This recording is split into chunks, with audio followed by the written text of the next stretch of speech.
ಸತ್ಯವೇ ಧ್ವನಿ, ಲೇಖನೇ ಶಕ್ತಿ, ಪೆನ್ನೆ ಬದಲಾವಣೆ, ಬರೆಯುವ ಕಾಗದವು ಆಗಲಿ ಸಮಾಜದಲ್ಲಿ ಬದಲಾವಣೆಯ ಕ್ರಾಂತಿಯ ಶಕ್ತಿ. ನಿದ್ರೆಯನ್ನ ಮರೆತವನು, ಸತ್ಯದ ಹಾದಿಯನ್ನ ಹಿಡಿದವನು, ಸತ್ಯಕ್ಕೋಸ್ಕರನೇ ದುಡಿಯುವವನು, ಬಡವರಿಗೆ ನ್ಯಾಯವನ್ನ ಕೊಡಿಸುವ ನಿಟ್ಟಿನಲ್ಲಿ ಸತತ ಪ್ರಯತ್ನವನ್ನ ಮಾಡುವವನು, ಅಂತಹ ಒಂದು ಧೀಮಂತ ವ್ಯಕ್ತಿತ್ವವನ್ನು ಉಳಿಸ್ತಕ್ಕಂತಹ ವ್ಯಕ್ತಿ ಪತ್ರಕರ್ತನನ್ನ ಇಂದು ಸ್ಮರಿಸಿಕೊಳ್ಳುತ್ತಾ ಈ ಕಾರ್ಯಕ್ರಮದ ಬಗ್ಗೆ ಒಂದು 4 ಮಾತನಾಡಲು ಇಷ್ಟಪಡ್ತೀನಿ. ಈಗಾಗಲೇ ವೇದಿಕೆ ಮೇಲೆ ಆಸೀನರಾಗಿರ್ತಕ್ಕಂತಹ ಎಲ್ಲ ಗಣ್ಯಮಾನ್ಯರು ತಮ್ಮ ಅನಿಸಿಕೆಯನ್ನ ವ್ಯಕ್ತಪಡಿಸಿದ್ದಾರೆ. ಪತ್ರಕರ್ತರು ಯಾವ ರೀತಿ ಇರಬೇಕು, ಪತ್ರಕರ್ತರ ಜವಾಬ್ದಾರಿ ಏನು, ಪತ್ರಕರ್ತರು ಯಾವ ನಿಟ್ಟಿನಲ್ಲಿ ಸಮಾಜವನ್ನ ಸದೃಢವಾಗಿ ತೆಗೆದುಕೊಂಡು ಹೋಗಬೇಕಂತಕ್ಕಂಥದ್ದನ್ನ ಬಹಳ ಅಚ್ಚುಕಟ್ಟಾಗಿ ಹೇಳಿದ್ದಾರೆ. ಪುನರ್ ಪ್ರಸ್ತಾಪಿಸುವುದು ಬೇಡ ಅಂತ ನನ್ನ ಅನಿಸಿಕೆ. ಯಾಕಪ್ಪ ಅಂತ ಕೇಳಿದ್ರೆ, ಸಮಾಜ ಇದೊಂದು ಹರಿಯುವ ಸಮುದ್ರ ಇದ್ದ ಹಾಗೆ, ಸಮಾಜ ಇದೊಂದು ಹರಿಯುವ ಸಮುದ್ರ ಇದ್ದ ಹಾಗೆ, ಇಲ್ಲಿ ಏಳು ಬೀಳು ಸಹಜ, ಆದರೆ ಮುಂದೆ ಸಾಗುವುದು ಮನುಷ್ಯನ ಲಕ್ಷಣ ಅಂತಕ್ಕಂಥದ್ದನ್ನ ನಾವು ಹೇಳ್ಬೇಕಾಗ್ತದೆ ಬಂಧುಗಳೇ. ಪತ್ರಕರ್ತರ ಜೀವನದ ಶೈಲಿ ಬಗ್ಗೆ ಬಹಳ ಅಚ್ಚುಕಟ್ಟಾಗಿ ಹೇಳಿದ್ದಾರೆ.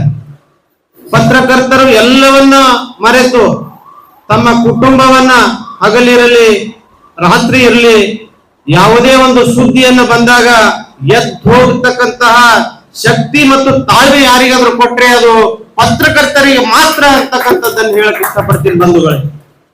ಪತ್ರಕರ್ತರು ಬೆದರಿಕೆಗಳನ್ನ ಬಹಳ ಸಲೀಸಾಗಿ ಅಚ್ಚುಕಟ್ಟಾಗಿ ನಿಭಾಯಿಸಬಲ್ಲಂತ ಶಕ್ತಿ ಯಾರಿಗಾದ್ರೂ ಇದ್ರೆ ಅದು ಪತ್ರಕರ್ತರಿಗೆ ಅಂತ ಹೇಳಕ್ ಇಷ್ಟಪಡ್ತೀನಿ. ಯಾಕಂದ್ರೆ ಶಿಸ್ತು, ನಯ, ವಿನಯ ಎಲ್ಲವನ್ನ ಕಲಿತುಕೊಂಡು ಈ ಸಮಾಜವನ್ನ ಬೆಳಗಿಸಲು ಹೊರಟಿರ್ತಕ್ಕಂಥ ಪತ್ರಕರ್ತರು ಬಹಳಷ್ಟ ಎಚ್ಚರಿಕೆಯಿಂದ ಸಮಾಜದಲ್ಲಿ ಹೆಜ್ಜೆಯನ್ನು ಇಡಬೇಕಾಗಿದೆ ಬಂಧುಗಳೇ. ಪತ್ರಕರ್ತರ ಬಗ್ಗೆ ತಾವೆಲ್ಲ ಕೇಳಿರಬಹುದು. 1887ರಲ್ಲಿ ನೀಲಿ ಬ್ಲೈ ಅಂತಕ್ಕಂಥ ಅಮೆರಿಕ ಪತ್ರಕರ್ತರ ಬಗ್ಗೆ ತಮ್ಗೆಲ್ಲರಿಗೂ ಕೂಡ ಪತ್ರಕರ್ತರಿಗೆ ಗೊತ್ತಿದೆ. ಯಾಕಂದ್ರೆ ವಯಸ್ಸಿನಲ್ಲಿ ನಾವು ಚಿಕ್ಕವರು, ಎಲ್ಲ ದೊಡ್ಡವರು ಕುಂತಿದ್ದೀರಾ. ಯಾಕಂದ್ರೆ ಪತ್ರಿಕಾ ರಂಗದಲ್ಲಿ ಬಹಳಷ್ಟು ಅನುಭವ ನಿಮಗಿದೆ, ಪತ್ರಿಕಾ ರಂಗದ ಬಗ್ಗೆ ಬಹಳಷ್ಟು ಅನುಭವ ನಿಮಗಿದೆ. ಆದರೆ ಅಂತವರ ಬಗ್ಗೆ ಬಹಳಷ್ಟು ಕಾಳಜಿಯೂ ಕೂಡ ನಮಗಿದೆ. ನೀಲಿ ಬ್ಲೈ ಏನ್ ಮಾಡ್ತಾಳಪ್ಪ ಅಂತ ಕೇಳಿದ್ರೆ, ನ್ಯೂಯಾರ್ಕ್ ನಲ್ಲಿ ಬ್ಲೂವೆಲ್ ಅಂತಕ್ಕಂಥ ಆಸ್ಪತ್ರೆಯಲ್ಲಿ ಅಲ್ಲಿನ ಪರಿಸ್ಥಿತಿ ಹಾಗಿತ್ತಪ್ಪ ಅಂತ ಕೇಳಿದ್ರೆ, ಹೆಣ್ಣು ಮಕ್ಕಳಿಗೆ ಆಸ್ಪತ್ರೆಯಲ್ಲಿ ಬಹಳ ಕ್ರೂರವಾಗಿ ನಡೆಸ್ಕೊಳ್ತಿರ್ತಾರೆ. ಅದೊಂದು ಹುಚ್ಚರ ಆಸ್ಪತ್ರೆ ಎಂಬಂತೆ ಇತ್ತು, ಅದೊಂದು ಹುಚ್ಚರ ಆಸ್ಪತ್ರೆ ಎಂಬಂತೆ ಇತ್ತು. ಅಲ್ಲಿ ನೀಲಿ ಬ್ಲೈ ಏನ್ ಮಾಡ್ತಾಳಪ್ಪ ಅಂತ ಕೇಳಿದ್ರೆ, ಯಾಕೆ ಮಾತನ್ನು ಹೇಳ್ತಾ ಇದ್ದೀನಪ್ಪ ಅಂತ ಕೇಳಿದ್ರೆ, ಸಮಾಜದಲ್ಲಿ ಅಕ್ರಮ ಕಾನೂನು ಬಾಹಿರ ಕೃತ್ಯಗಳು ಎಲ್ಲಿ ನಡೀತವೆ, ನಾವು ಬರೀ ಏನಪ್ಪಾ ಅಂತ ಕೇಳಿದ್ರೆ ಸುದ್ದಿ ಮಾಡಿದ್ರೆ ಆಗಲ್ಲ, ಅದರಲ್ಲಿ ಇಳಿದು ನೋಡ್ಬೇಕಂತಕ್ಕಂಥದ್ದನ್ನ ಆಕೆ ಅಂದಿನ ಕಾಲದಲ್ಲೇ 1987ರಲ್ಲೇ ತಿಳಿಸಿರುತ್ತಾಳೆ. ಹೆಂಗ್ ಮಾಡ್ತಾಳಪ್ಪ ಅಂತ ಕೇಳಿದ್ರ, 10 days ಮ್ಯಾಡ್ ಇನ್ ಹೌಸ್ ಅಂತಕ್ಕಂಥ ಒಂದು ಲೇಖನಿಯನ್ನು ಕೊಡ್ತಾಳೆ. ನ್ಯೂಯಾರ್ಕ್ ನ ವರ್ಲ್ಡ್ ಅಂತಕ್ಕಂಥ ಪತ್ರಿಕೆಯಲ್ಲಿ ಆಕೆಯ ಒಂದು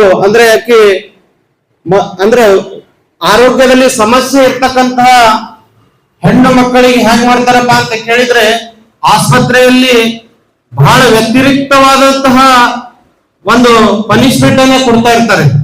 ಅಂದ್ರೆ ಈಗ ಯಾರಾದ್ರೂ ನಾವು ಹಳೆ ಪಿಕ್ಚರ್ಗಳಲ್ಲಿ ನೋಡ್ತಾ ಇರ್ತೀವಿ, ಅಂದ್ರೆ ಒಂದು ಬ್ರಿಲಿಯಂಟ್ ಇದ್ದಂತ ವ್ಯಕ್ತಿಯನ್ನ ಮೆಂಟಲ್ ತರ ಹೆಂಗ್ ಮಾಡ್ಬೇಕು ಅಂತಕ್ಕಂಥದ್ದನ್ನ ನಾವೆಲ್ಲ ಫಿಲ್ಮ್ಗಳಲ್ಲಿ ನೋಡ್ತಾ ಇದ್ದೀವಿ.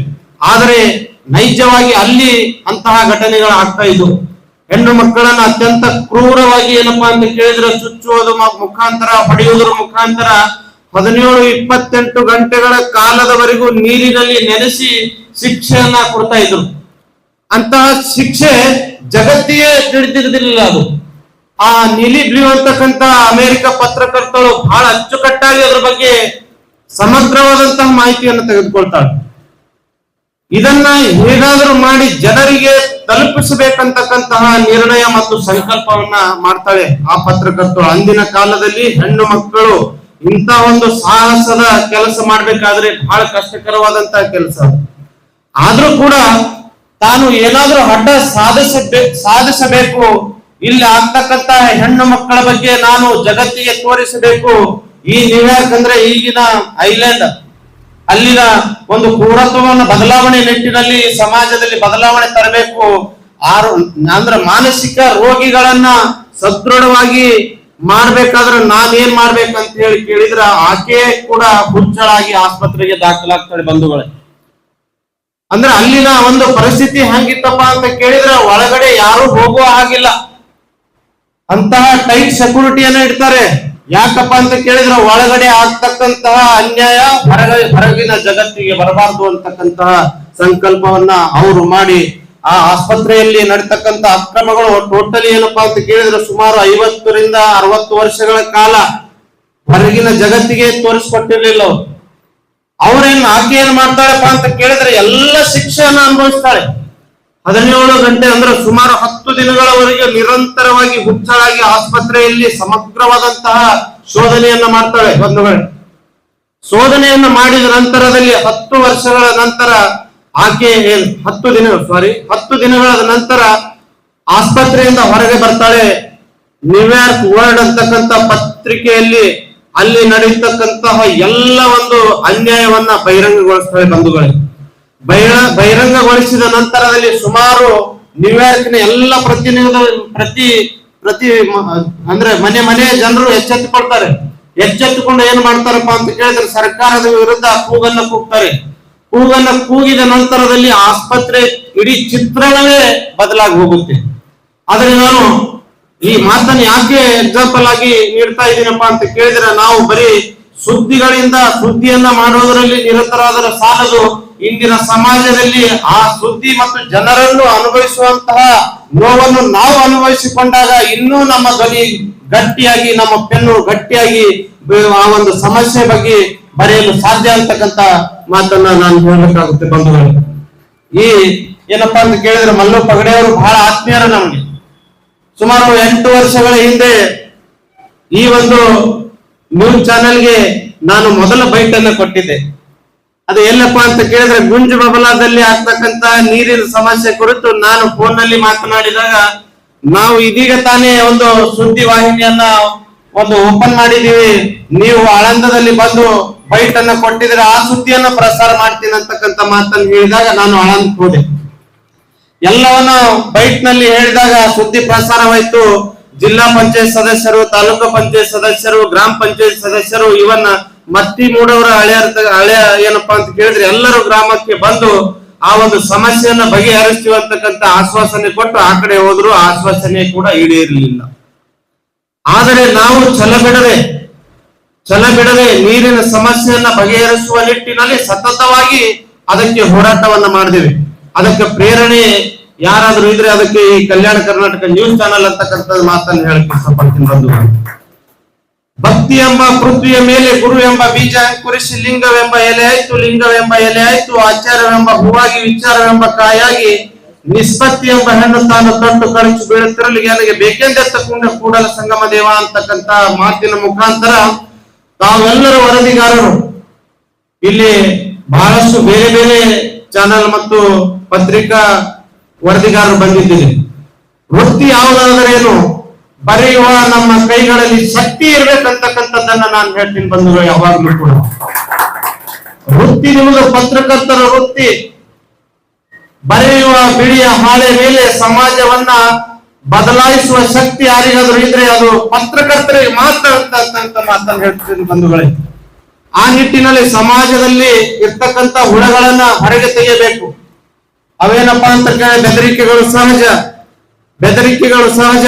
ಪತ್ರಕರ್ತರ ವೃಂದ ಏನಿದೆ ಇದು ಯಾವುದೇ ಒಂದು ರಾಜಕಾರಣಿಗಳಾಗಿರ್ಬೋದು, ಗುಂಡಾಗಳಿಗೆ ಹೆದರಿಕೊಳ್ಳುವಂತಹ ಸಮಾಜ ಅಲ್ಲ ಪತ್ರಕರ್ತರ ಸಮಾಜ. ಎಲ್ಲರೂ ತೊಡೆ ತಟ್ಟಿ ನಿಂತಿದ್ರೆ ಆದ್ರೆ ಒಂದೊಂದು ಗ್ರಾಮ ಒಂದೊಂದು ಜಿಲ್ಲೆಯನ್ನ ಬದಲಾವಣೆ ಮಾಡುವ ಶಕ್ತಿ ಯಾರಲ್ಲಾದ್ರೂ ಇದ್ರೆ ಅದು ಪತ್ರಕರ್ತಲ್ಲಿ ಮಾತ್ರ ಅಂತ ಈ ನಿಟ್ಟಿನಲ್ಲಿ ಹೇಳ್ತೀನಿ ಬಂಧುಗಳೇ.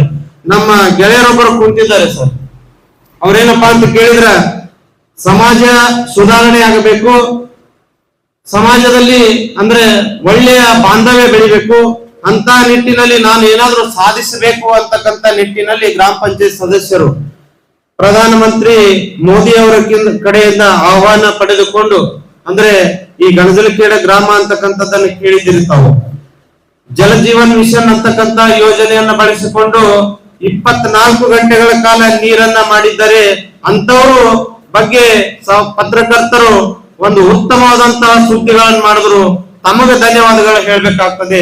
ಅವರು ಶ್ರೀಧರ್ ಪಾಟೀಲ್ ಅಂತ ಹೇಳಿ 24 ಗಂಟೆಗಳ ಕಾಲ ಸ್ವಂತ ಹಣದಲ್ಲಿ ಏನಪ್ಪಾ ಅಂತ ಕೇಳಿದ್ರೆ ಜಮೀನನ್ನ ಖರೀದಿಸಿ ಅಂದ್ರೆ ಒಂದು 5-6 ಗುಂಟೆ ಜಮೀನನ್ನ ಖರೀದಿಸಿ ಅಲ್ಲಿ ಬಾವಿಯನ್ನ ತೋಡಿಸೋದ್ರ ಮುಖಾಂತರ ಜನರಿಗೆ 24 ಗಂಟೆ ಅಂದ್ರೆ ಸರ್ಕಾರದ ಸಹಾಯದಿಂದಲೇ, ಸರ್ಕಾರ ಎಲ್ಲವೂ ಸವಲತ್ತು ಕೊಡುತ್ತೆ, ಆದರೆ ಮಾಡುವ ಮನಸ್ಥಿತಿ ಬೇಕು, ಮನುಷ್ಯನಲ್ಲಿ ಮಾಡುವ ಛಲ ಬೇಕು. ಅಂತಹ ನಿಟ್ಟಿನಲ್ಲಿ 24 ಗಂಟೆಗಳ ನೀರನ್ನು ಮಾಡಿ ನಾನೇನಪ್ಪಾ ಅಂತ ಕೇಳಿದ್ರೆ ಹಂಗೆ ಹೋಗ್ತಾ ಇದೀವಿ, ಬರ್ರಿ ಹೋಗೋಣ ಅಂತ ಹೇಳಿ ಕರ್ಕೊಂಡು ಬಂದೆ ಅವ್ರಿಗೆ. ಪ್ರಧಾನಮಂತ್ರಿ ಅವರ ಕಡೆಯಿಂದ ಅವರಿಗೆ ಉತ್ತಮವಾದಂತಹ ಒಂದು ಪ್ರಶಸ್ತಿಯನ್ನು ಕೂಡ ಲಭಿಸಿದೆ. ಆ ನಿಟ್ಟಿನಲ್ಲಿ ಈ ಪತ್ರಿಕಾ ಬಳಗದಲ್ಲಿ ಯಾರ್ಯಾರು ಕಾರ್ಯವನ್ನ ನಿರ್ವಹಿಸ್ತಾ ಇದ್ದೀರಿ, ತಾವು ಸತತ ಪ್ರಯತ್ನದ ಮುಖಾಂತರ ಈ ಪತ್ರಿಕೆ ಯಾವ ರೀತಿ ಓಡ್ತಾ ಇದೆಯಪ್ಪ ಅಂತ ಕೇಳಿದ್ರೆ ಇದಕ್ಕೆ ತಡೆಯೋರೇ ಇಲ್ಲ ಅಂತಕ್ಕಂಥ ನಿಟ್ಟಿನಲ್ಲಿ ಪತ್ರಿಕೆ ಓಡ್ತಾ ಇದೆ. ಇದರ ವ್ಯೂವರ್ಸ್ ಗಳನ್ನ ನಾನು ನೋಡ್ತಾ ಹೋದ್ರೆ ಬಹಳ ದೊಡ್ಡ ಒಂದು ನ್ಯೂಸ್ ಚಾನೆಲ್ಗೆ ಟಕ್ಕರ್ ಕೊಡುವ ನಿಟ್ಟಿನಲ್ಲಿ ಮುಂದೊಂದು ದಿನ ಇದು ಕರ್ನಾಟಕದ ನಂಬರ್ 1 ಪತ್ರಿಕೆಯಾಗಿ ಹೊರಹೊಮ್ಮಲಿ ಅಂತಕ್ಕಂಥ ಮಾತನ್ನು ಈ ಸಂದರ್ಭದಲ್ಲಿ ಹೇಳ್ತಾ, ಇಲ್ಲಿ ತಾವೇನು ಕೆಲಸವನ್ನ ಮಾಡ್ತಿದ್ರಿ ಅತ್ಯಂತ ಪ್ರಾಮಾಣಿಕವಾಗಿ ಪರಿಶ್ರಮದ ಮೂಲಕ ನಾನು ಬೇರೆ ಏನಪ್ಪಾ ಅಂತ ಕಟ್ಟಿರುವ ಸಮಾಜವನ್ನ ಆಡಲಿಕ್ಕೆ ಹೋದ್ರೆ ಅದು ಅದರಲ್ಲಿರ್ತಕ್ಕಂತಹ ಸಂತೋಷ ನನಗೆ ಗೊತ್ತಾಗಲ್ಲ. ಆದರೆ ನಾನು ಕಟ್ಟಿ ಬೆಳೆಸಿರ್ತಕ್ಕಂಥ ಸಂಸ್ಥೆಯಲ್ಲಿ ನಾನು ಮುಂದುವರೆದ್ರೆ ಅಲ್ಲಿರ್ತಕ್ಕಂಥ ಖುಷಿ ಎಲ್ಲೂ ಸಿಗಲ್ಲ ಅಂತಕ್ಕಂಥ ಮಾತನ್ನು ಈ ಸಂದರ್ಭದಲ್ಲಿ ಹೇಳ್ತಾ, ಈ ಒಂದು ಪತ್ರಿಕೆಯಲ್ಲಿ ನಮ್ಮ ಕಾಕೂರು ಯಾವಾಗ್ಲೂ ಕೂಡ ಹೇಳ್ತಾ ಇರ್ತಾರೆ ನಮ್ಗ, ನಾವು ಸಮಾಜದಲ್ಲಿ ಉತ್ತಮವಾದಂತಹ ಬಾಂಧವ್ಯವನ್ನು ಹೊಂದಬೇಕು. ನಮ್ಮ ಮಾತಿನ ಶಕ್ತಿ ತಗ್ಗಿ ಬಗ್ಗಿ ನಡೆಯುವುದು ಮನುಷ್ಯನ ಸಹಜ ಗುಣ. ಆದರೆ ಅನ್ಯಾಯವನ್ನ ಕಂಡಾಗ ತಗ್ಗಿ ಬಗ್ಗಿ ನಡೆಯುವ ಸಂದರ್ಭ ಎದುರಾದರೆ ಎಲ್ಲರೂ ಕೂಡ ಒಗ್ಗಟ್ಟಾಗಬೇಕಂತಕ್ಕಂಥದ್ದು ನಮ್ಮ ಮೂಲ ಮಂತ್ರ. ಆ ನಿಟ್ಟಿನಲ್ಲಿ ತಾವುಗಳೆಲ್ಲರೂ ಕೂಡ ಗಟ್ಟಿಯಾಗಿ ಈ ಸಂಸ್ಥೆ ಆಗಿರ್ಬೋದು, ತಾವು ಯಾವುದೇ ಪತ್ರಿಕಾ ರಂಗ ಆಗಿರ್ಬೋದು, ತಮಗೆ ಇಂಥ ಶಕ್ತಿ ಕೊಟ್ಟಿದ್ದಾರೆ. ರಾಜಕಾರಣಿಗಳನ್ನ ತಿದ್ದಿ ತೀಡುವಂತ ಶಕ್ತಿಯು ಕೂಡ ನಿಮ್ಮಲ್ಲಿದೆ. ಈ ಒಂದು ಏನಪ್ಪಾ ಅಂತ ಕೇಳಿದ್ರ ನಮ್ಮ ಸರ್ಕಾರ ಮತ್ತು ಜನರ ಮಧ್ಯನ ಹೊಂದಾಣಿಕೆಗಳು ಯಾವ ರೀತಿ ಇರಬೇಕು, ಕನೆಕ್ಷನ್ ಬಗ್ಗೆ ಈಗಾಗಲೇ ನಮ್ಮ ಶಂಕರ್ಲಿಂಗಣ್ಣವರು ಅವರು ಮೊದಲ ವೇದಿಕೆ ನಾವು ಅವ್ರಿಗೆ ಕುಳಿತಿರ್ತಕ್ಕಂಥದ್ದು ಬಹಳ ಹಳೆಯ ಪರಿಚಯಸ್ಥರು ಕೂಡ. ಆದ್ರೆ ಇಂಥ ಸಂದರ್ಭದಲ್ಲಿ ಕರೆಸಿ ಇಲ್ಲಿ ಏನಪ್ಪಾ ಅಂತ ಕೇಳಿದ್ರೆ ಮಾತನಾಡಲು ನಮಗ ಅನುವು ಮಾಡಿ ಕೊಟ್ಟಿದ್ರಿ. ಈ ಪತ್ರಿಕೆ ಇದೇ ರೀತಿಯಾಗಿ ಬೆಳಗಲಿ. ನಮ್ಮ ಪಗಡಿಯವರು ಏನಪ್ಪಾ ಅಂತ ಕೇಳಿದ್ರೆ ಬಹಳ ಛಲಗಾರರು, ಗಿಡದ ಕೆಲಸ ಬಿಡ ಮಾತೇ ಇಲ್ಲ. ಅವರು ಕಾಲೇಜದಿಂದಲೂ ಕೂಡ ನನ್ನ ಸೀನಿಯರ್, ನಾನು ಮೆಕ್ಯಾನಿಕಲ್ ಇಂಜಿನಿಯರಿಂಗ್, ಅವರು ಮೆಕ್ಯಾನಿಕಲ್ ಇಂಜಿನಿಯರಿಂಗ್.